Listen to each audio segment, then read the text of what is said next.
지난 한 주간 너무 고생 많으셨습니다. 그리고 4월 한 달 너무 수고 많으셨습니다. 오늘 하루 쉼을 누리시면서 내일부터 또 하나님께서 열어주실 새로운 5월을 꿈꾸며 기대하시는 여러분 되시기를 소망합니다. 오늘 주시는 하나님의 말씀 같이 나누도록 하겠습니다.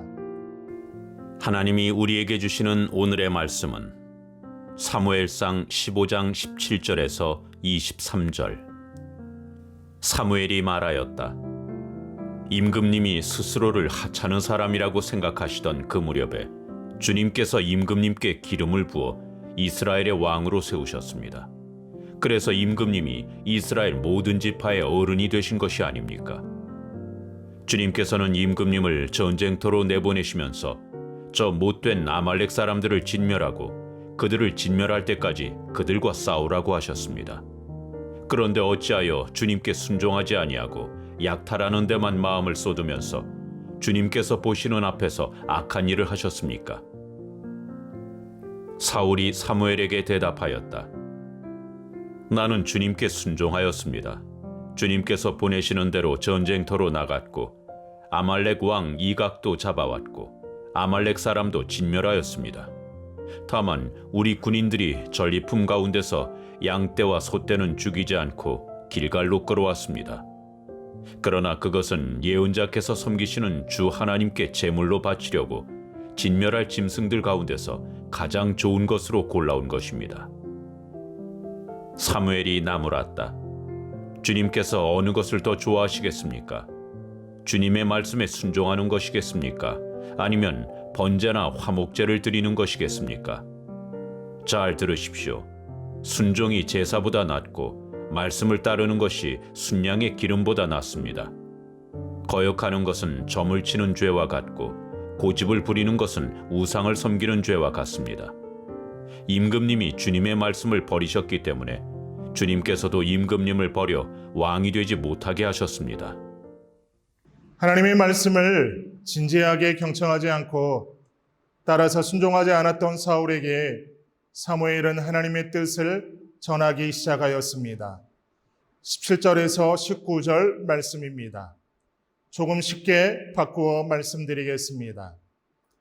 이전에는 왕이 스스로를 작은 사람이라 생각하셨습니다. 그때 하나님께서는 왕을 이스라엘 지파의 머리로 세우셨습니다.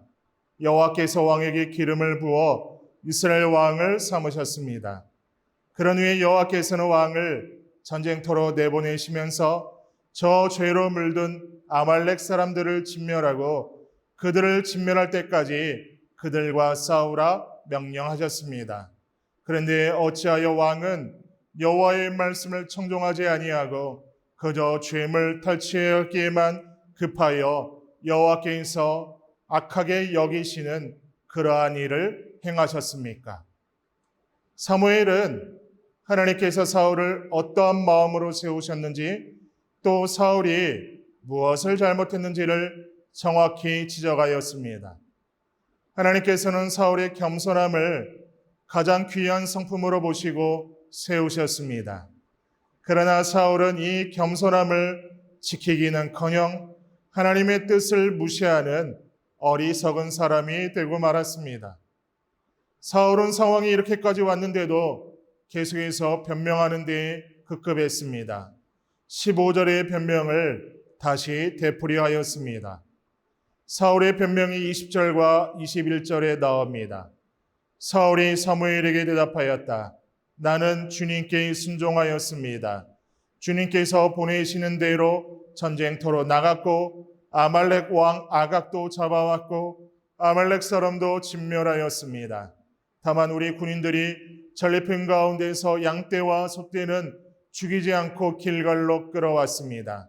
그러나 그것은 예언자께서 섬기시는 주 하나님께 제물로 바치려고 진멸할 짐승들 가운데서 가장 좋은 곳으로 골라온 것입니다.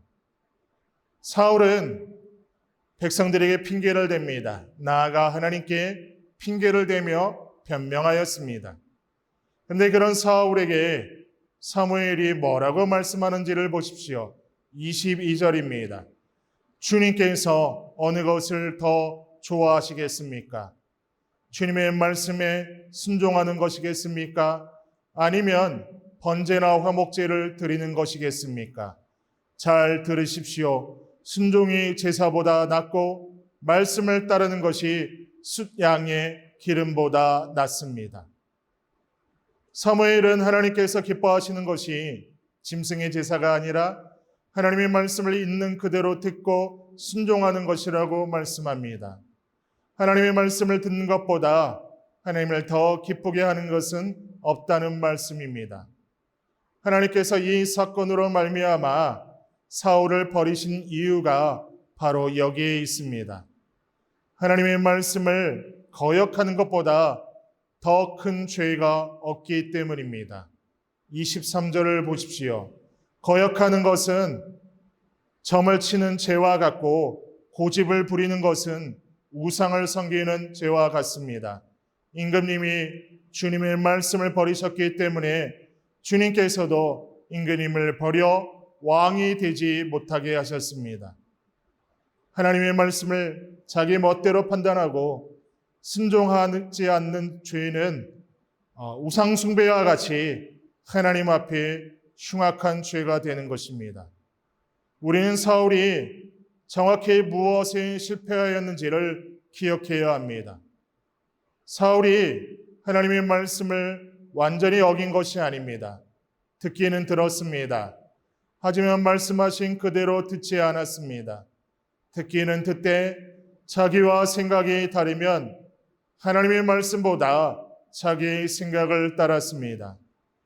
하나님은 모든 것을 없애라고 하셨지만 사울은 좋은 양과 소는 남겨두었던 것입니다.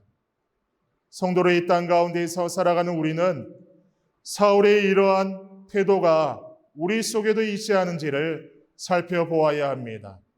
우리 또한 얼마든지 사울처럼 행동할 수 있기 때문입니다.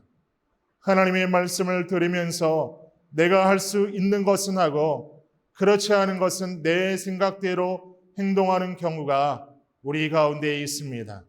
그러면서도 우리는 사울처럼 하나님의 말씀을 온전히 따랐다고 변명합니다. 하지만 말씀 그대로 순종하지 않았다면 온전히 순종한 것이 아닙니다. 100% 순종이 아니면 결코 하나님이 받으시는 순종이 아닌 것입니다. 큐티 영상을 함께 하시는 사랑하는 성도 여러분, 우리는 하나님의 말씀을 들을 때 우리의 생각과 비교해서 무엇이 나은지를 판단해서는 안 됩니다. 그래서 우리에게 유리하면 순종하고 그렇지 않으면 무시해서는 결코 안 됩니다. 하나님의 말씀은 우리가 판단해야 될 대상이 아닙니다. 우리가 순종해야 될 대상입니다. 하나님의 말씀을 우리가 들었다면 그 말씀에 무조건적으로 우리는 순종해야 합니다. 그것만이 하나님을 기쁘시게 할 수 있음을 분명히 알아야 합니다. 오늘 말씀을 통해 우리는 사울의 실패를 보았습니다. 이 일로 사울은 하나님으로부터 완전히 버림받게 되었습니다. 하나님의 말씀을 듣지 않는 것은 그만큼 큰 죄가 되는 것입니다. 그런데 사울이 말씀을 완전히 듣지 않은 것이 아니었습니다. 그는 하나님의 말씀을 듣기는 듣되 자기가 듣고 싶은 것만 들었습니다. 그것이 사울의 실패였습니다. 바라기는 우리 모두는 하나님의 말씀을 온전히 듣고 온전히 순종할 수 있기를 소망합니다. 우리의 생각과 경험으로 말씀을 판단하지 말고 말씀이 주어질 때 그대로 순종하는 우리가 되어야 합니다. 하나님은 자신의 말씀을 듣고 순종하는 사람을 가장 기뻐하십니다. 이 사실을 기억하고 항상 하나님의 말씀을 듣기를 사모하고 온전히 순종하여 하나님을 기쁘시게 하는 삶을 살아가는 우리 모두가 되기를 소망합니다. 이 시간 우리 스스로에게 적용하며 물어보기를 원합니다. 성도로서 하나님의 말씀을 온전히 듣고 온전히 순종하며 살아가고 있습니까? 다 같이 기도하겠습니다. 하나님, 우리가 이 땅 가운데서 성도로서 살아갈 때 성도인 우리는 하나님의 말씀에 온전한 순종, 전적인 순종임을 다시금 고백하게 하여 주시이사 순종의 길을 걸어가는 우리 모두가 되게 하여 주옵소서. 때론 내 생각과 내 경험과 상충된다 할지라도 내 생각과 내 경험을 다 내려놓게 하여 주시고 100% 순종으로 온전한 순종으로 그 길을 걷게 하여 주시이사 결국 그 길 끝에서 승리를 안겨주실 그 하나님의 은혜를 충만히 누릴 수 있도록 하나님 그렇게 일하여 주옵소서. 그렇게 행하신 하나님 믿고 의지하며 예수님의 이름으로 기도드리옵나이다. 아멘.